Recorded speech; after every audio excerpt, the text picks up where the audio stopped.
वर्षभरातील 24 एकादशींमध्ये आषाढी एकादशीला खास महत्त्व आहे। कृष्ण पक्षात आणि शुक्ल पक्षातील एकादशीच्या दिवशी भगवान विष्णूच्या विविध रूपांचे दर्शन आपल्याला होते। आषाढ महिन्यात येणारी एकादशी ही अधिक महत्त्वाची मानली जाते। महाराष्ट्रात निघणाऱ्या पायी वारीमुळे आषाढी एकादशीचे महत्त्व आणखी वाढून जाते।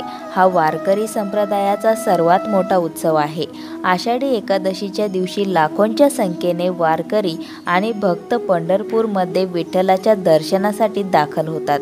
याला देवशयनी एकादशी देखील म्हणतात। या एकादशी निमित्त विठ्ठल रुक्मिणीची विशेष पूजा केली जाते आणि पंढरपूरची यात्रा आकर्षणाचा विषय ठरतो।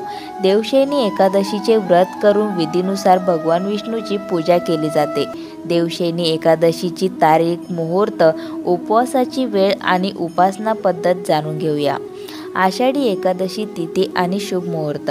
हिंदू पंचांगानुसार आषाढ महिन्यातील शुक्ल पक्षातील एकादशी तिथीला देवशयनी पद्मनाभा किंवा आषाढी एकादशी साजरी केली जाईल। यंदा आषाढी एकादशीची तिथी 17 जुलैला असणार आहे। हिंदू पंचांगानुसार एकादशीची तिथी ही 16 जुलैला रात्री 8:33 सुरू होईल, तर 17 जुलैला रात्री 9:33 संपेल। उदय तिथीनुसार आषाढी एकादशीची ही तिथी 17 जुलैला साजरी करण्यात येईल। आषाढी एकादशी शुभ योग। आषाढी एकादशीच्या दिवशी अनुराधा नक्षत्र असून सर्वार्थ सिद्धी, अमृत सिद्धी योग, शुभ योग आणि शुक्ल योगाचा संयोग असणार आहे। या काळात तुम्ही धार्मिक कार्यासोबत अनेक महत्त्वाची कामे केल्याने लाभ होतील। आषाढी एकादशीला काय करावे? स्नान वगैरे करून मंदिराची स्वच्छता करावी, गणेशाला नमस्कार करा, पंचामृतासह गंगाजलाने भगवान विष्णूंचा अभिषेक करा। आता पिवळे चंदन आणि पिवळी फुले भगवंताला अर्पण करा। देवघरात तुपाचा दिवा लावावा। श्री विष्णू चालीसाचे पठण करावे। भगवान विष्णूची पूर्ण भक्तिभावाने आरती करा। दान धर्म आणि अन्नदान करा। शेवटी क्षमा प्रार्थना करा। पंढरपुरातच आषाढी एकादशी का साजरी करतात? भगवान विष्णूचा अवतार म्हणून विठ्ठलाला ओळखले जाते। या दिवसापासून भगवान विष्णूची निद्रावस्था सुरू होते, त्यामुळे विठ्ठल भक्त पंढरपुरात जाऊन विठू माऊलीचा आशीर्वाद घेतात। आषाढी एकादशी कथा। पुराण काळानुसार मृदुमान्य नावाच्या राक्षसाने भगवान शंकराची आराधना करून त्यांना प्रसन्न केले।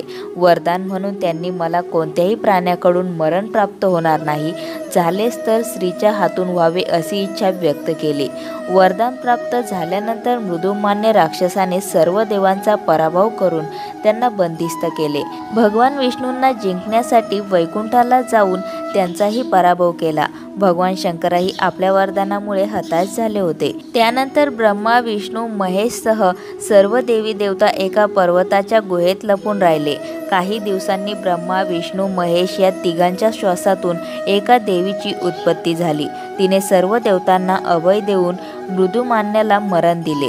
तिला एकादशी देवी म्हणून ओळखू लागले।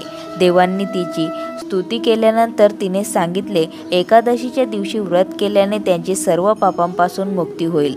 अशाच नवनवीन माहिती व्हिडिओसाठी मंगलमय चॅनलला सबस्क्राईब करून बेल आयकॉनला जरूर प्रेस करा।